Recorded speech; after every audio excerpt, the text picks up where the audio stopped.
Quand tu es sur la route et ton GPS te propose un petit raccourci pour arriver plus vite à destination, t'hésites pas à le prendre, hein? On va faire la même chose dans Excel. Je te montre plusieurs raccourcis pour arriver plus vite à tes fins.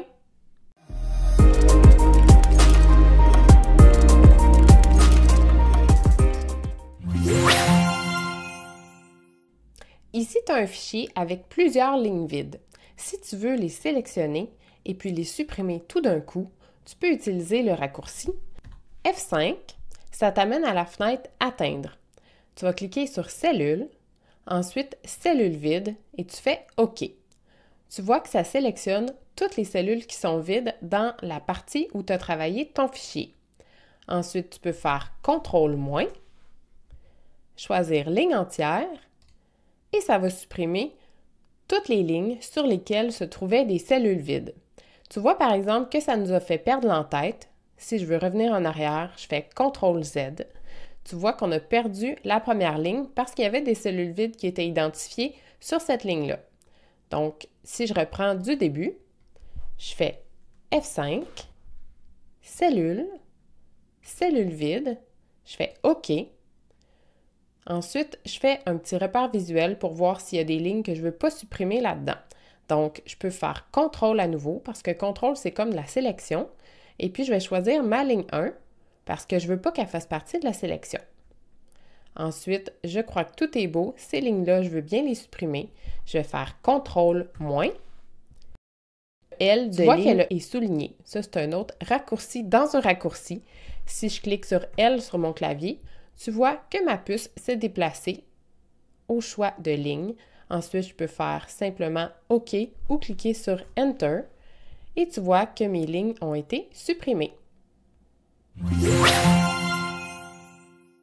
Maintenant, si je veux insérer à nouveau une ligne, je me positionne sur le chiffre et puis quand je vais faire insérer, ça va insérer une ligne en haut. Donc, sur mon clavier, je fais CTRL+, ça insère une ligne en haut de la ligne que j'avais sélectionnée. Maintenant, si je veux l'enlever, elle est toujours sélectionnée. Je fais CTRL- et ma ligne disparaît à nouveau. Si je veux en insérer plusieurs, je choisis une ligne. Ensuite, je fais Shift et puis je descends avec ma flèche en bas. Une fois que j'en ai plusieurs de sélectionnés, je peux faire CTRL+ et tu vois que comme j'en avais 3, j'en ai 3 qui ont été insérés. La même chose, si je veux les supprimer, CTRL- et elles disparaissent. Tu arrives dans ton tableau et tu aimerais redimensionner la hauteur des lignes et la largeur des colonnes. Si tu veux ajuster au contenu de la cellule, donc au contenu le plus large de cette colonne-là ou au contenu le plus haut de cette ligne-là, tu peux te positionner entre A et 1, donc dans le petit coin, ça sélectionne tout ton document.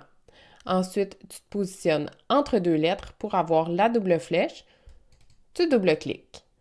Tu fais la même chose en resélectionnant tout ton document et en positionnant entre deux lignes, tu vois la double flèche, tu double-cliques. Tes colonnes ont pris la largeur du texte le plus long. Ensuite, tes lignes ont pris la hauteur du texte le plus gros. Maintenant, si tu veux transformer tes données sous forme de tableau, tu te positionnes dans n'importe quelle cellule. Ensuite, tu fais CTRL-L, ça te propose de créer un tableau. Il te fait une proposition de toutes les données qui se touchent à l'intérieur de ta sélection. Si tu veux commencer à la ligne numéro 2, où est-ce que tes en-têtes, tu peux simplement le corriger et changer A1 pour A2 jusqu'aux données de F22. Tu laisses cocher que ton tableau a des en-têtes, tu fais OK et tes données sont mises sous forme de tableau.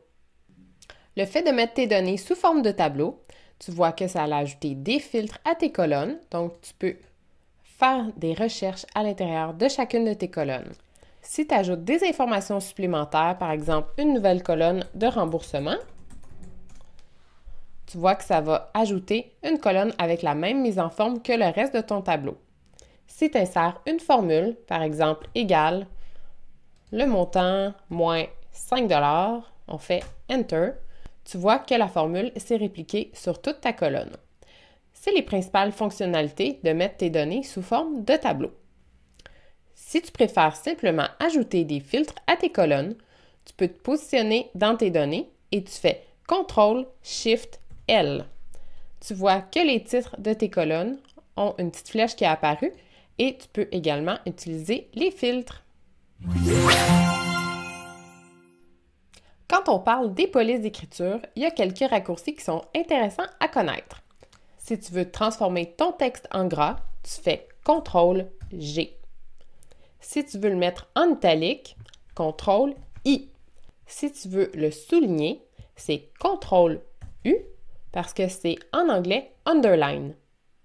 Si tu faisais CTRL-S, ça serait pour save, donc sauvegarder. Si tu veux barrer ton texte, ça c'est CTRL et le chiffre 5. Si tu as plusieurs modifications à faire sur ta police et que tu préfères ouvrir la fenêtre, tu fais CTRL-1, ça va t'ouvrir directement le format de la cellule. Si tu veux fermer la fenêtre, tu peux simplement faire Escape.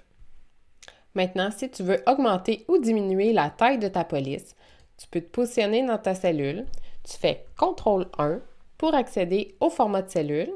Ensuite, tu remarques que le T est souligné dans Taille. Donc, pour te rendre à ce menu-là, tu vas faire la touche Alt avec la lettre, donc Alt-T. Tu vois que ça a surligné la taille de ta police et tu peux maintenant utiliser les flèches pour augmenter ou diminuer la police. Donc, tu vois que j'ai descendu avec ma flèche jusqu'à 26. Je fais Enter et la taille de ma police a augmenté. Si je veux faire plusieurs modifications à la fois, je peux me rendre dans CTRL-1 pour accéder au format de cellule. Je me déplace avec Alt pour aller dans les différents menus. Donc, Alt-P pour changer ma police. Ensuite, je vais aller dans Alt-S pour changer le style. Je vais aller dans Alt-T pour choisir la taille. Et même Alt-U pour changer la couleur. Je me déplace avec mes flèches. Tu vois que mon curseur se déplace pour faire la sélection de ma couleur. Je fais Enter une fois que j'ai choisi. Mon dernier changement, c'était ma couleur. Donc, si je fais simplement Enter, ça ne va pas appliquer mon format. Donc, si je veux sortir de là, je peux faire ma flèche de côté pour me rendre dans un autre menu et ensuite, je fais Enter pour appliquer le format à ma cellule. Si je veux rapidement calculer la somme de mes données, je me positionne où je veux avoir mon résultat et je fais Alt égale. Et considère que si je veux ma somme positionnée ici, ça doit être la somme de toute ma colonne. Donc, effectivement, les données de F3 à F22. Je fais simplement Enter et j'ai mon total qui apparaît. Si jamais je me positionne ici et que je fais Alt égale, la somme intelligente qu'il me propose, c'est les données qui étaient côte à côte. Si c'est bien ce que je veux, je fais Enter. C'est quand même facile à retenir. Alt égale parce qu'on veut avoir rapidement un résultat. Si je veux faire une modification dans le titre de ma colonne, mais que j'aimerais qu'il apparaisse sur 2 lignes, je peux aller sur ma cellule. Je dois entrer en mode édition. Pour faire ça, je peux double-cliquer pour que mon curseur apparaisse à l'intérieur de mon mot. Sinon, je me positionne sur ma cellule et je fais F2. Tu vois que le curseur clignote, donc je suis en mode édition de ma cellule. Pour faire un saut de ligne, si je fais simplement Enter, tu vois, je vais changer de cellule. Si je veux changer de ligne, mais à l'intérieur de la même cellule, donc F2 pour être en mode édition, ensuite je fais Alt, Enter. Ça a changé de ligne, donc je peux ajouter mon texte. Quand j'ai terminé, je fais Enter. Ensuite, si je veux ajuster la largeur de ma colonne, tu vas voir que mon temps à débourser s'est bien mis sur 2 lignes. Si tu veux faire une recherche d'une donnée à l'intérieur de ton tableau, dans l'exemple ici, je voudrais chercher ma date, je peux faire CTRL-F pour Find. Tu vois que j'ai la fenêtre Rechercher remplace. Donc, je peux coller l'information que je cherche. Je fais Rechercher tout et tu vois que dans mon tableau, il y a 2 endroits où il a trouvé l'information. Dans ma cellule B5, juste ici, et effectivement, dans ma cellule I6, c'était là où j'avais mis l'info à chercher. Si je veux remplacer cette information-là, je peux changer d'onglet directement et écrire par quoi je veux le remplacer. Si je veux plutôt me rendre au menu Remplacer directement, je peux faire CTRL-H. J'ai ma fenêtre de remplacement qui s'ouvre. Je peux faire ma recherche. En faisant rechercher tout, j'ai mes résultats. Je peux dire remplacer par quoi. Par exemple, je vais mettre plutôt le 3.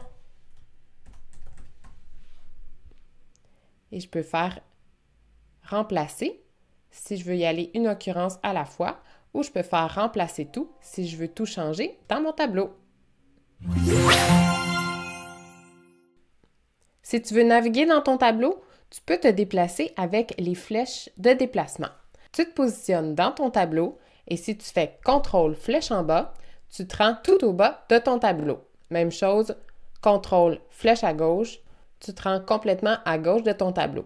Si je veux sélectionner toute ma colonne, je fais CTRL Shift flèche en haut et tu vois que toute ma colonne s'est sélectionnée. Même chose, si je veux sélectionner une ligne, CTRL Shift flèche de côté, ça sélectionne toute la ligne de mon tableau. Si je veux plutôt sélectionner ma ligne entière, je fais CTRL Shift et je fais encore la flèche de côté. Tu vois que ça a été un peu plus loin. Donc, ma sélection s'est complétée sur toute ma ligne. Si je veux sélectionner uniquement les données de mon tableau, je me positionne dans celui-ci, je fais CTRL Shift flèche en bas. Tu vois que ça arrête aux limites de mon tableau. Si je veux continuer et prendre toute la sélection de ma colonne, je fais CTRL Shift et je continue à nouveau avec une autre fois la flèche en bas. Et tu vois que je suis rendue à la ligne 1 million et quelques. Et ici, je ne veux pas avoir à dérouler avec la roulette de ma souris jusqu'en haut. Je vais faire CTRL flèche en haut une fois pour me rendre aux limites de mon tableau et une deuxième fois pour me rendre tout en haut de celui-ci. Le prochain raccourci que je te montre, c'est vraiment un de mes préférés. J'ai une liste d'adresses pour lesquelles je voudrais extraire la ville et le code postal. Je vais aller, premièrement, chercher l'information dans mon adresse. Je vais faire un copier-coller. Même chose pour mon code postal. CTRL-C, CTRL-V. Je vais faire la même chose pour ma deuxième ligne. Donc, la ville, c'est Québec. Mon code postal. Tu vois que c'est un peu long faire ça. Je me positionne dans ma cellule suivante et je vais faire le raccourci CTRL-E. Tu vois que Excel a compris que ce que je veux, c'est extraire la ville de ma liste. On va faire la même chose avec le code postal. Donc, j'ai donné des petites informations, des pistes pour aller chercher l'info que je veux dans ma donnée principale. CTRL-E et il me propose de remplir automatiquement les informations de ma liste. Ça peut fonctionner également avec des adresses courriels. Si par exemple, tu as la liste des courriels des gens dans une entreprise et que tu aimerais extraire leur prénom et leur nom, si on fait CTRL-E, tu vois qu'il va aller chercher les informations dans la même structure de données. Si je récapitule, je t'ai montré plusieurs raccourcis pour faciliter ton travail au quotidien. Tu as simplement à aller dans la description de mon vidéo et tu pourras télécharger la feuille aide-mémoire de ces raccourcis-là que je t'ai présenté aujourd'hui. Je t'ai montré comment supprimer les cellules vides en faisant F5 pour trouver les cellules et ensuite CTRL- pour supprimer les lignes dans lesquelles ces cellules se trouvent. Tu peux ajuster la largeur de tes colonnes et la hauteur de tes lignes en double-cliquant sur la double flèche qui apparaît quand tu te positionnes entre deux colonnes ou entre deux lignes. Je t'ai montré comment transformer tes données en tableau en faisant CTRL-L. Si tu veux simplement ajouter des filtres à tes colonnes, tu peux faire CTRL-SHIFT-L. Je t'ai montré les raccourcis pour mettre différents formats de cellules, en gras, en italique, en souligné, et comment ouvrir la fenêtre de format de cellule en cliquant sur le raccourci CTRL-1. Je t'ai aussi montré que quand tu vois une lettre soulignée dans le titre d'un menu, tu as simplement à faire Alt plus la lettre en question et ton curseur va se positionner à cette option-là. Si tu veux insérer une somme automatique, tu as simplement à faire Alt égale. Si tu es dans une cellule et que tu vas être en mode édition pour changer le texte à l'intérieur, tu peux double-cliquer ou faire F2. Une fois que tu es en mode édition, si tu veux faire un saut de ligne, tu as simplement à faire Alt-Enter. Si tu veux faire une recherche dans ton fichier, tu fais CTRL-F. Si tu veux plutôt remplacer du texte, c'est CTRL-H. Pour te déplacer dans un tableau, tu fais CTRL et tu utilises les flèches de navigation. Si tu veux plutôt sélectionner, tu utilises CTRL, SHIFT et les flèches de navigation. Et maintenant, mon raccourci préféré, CTRL-E si tu veux faire un remplissage automatique. Avec tous ces trucs-là, j'ai bon espoir de te faire un peu plus aimer Excel.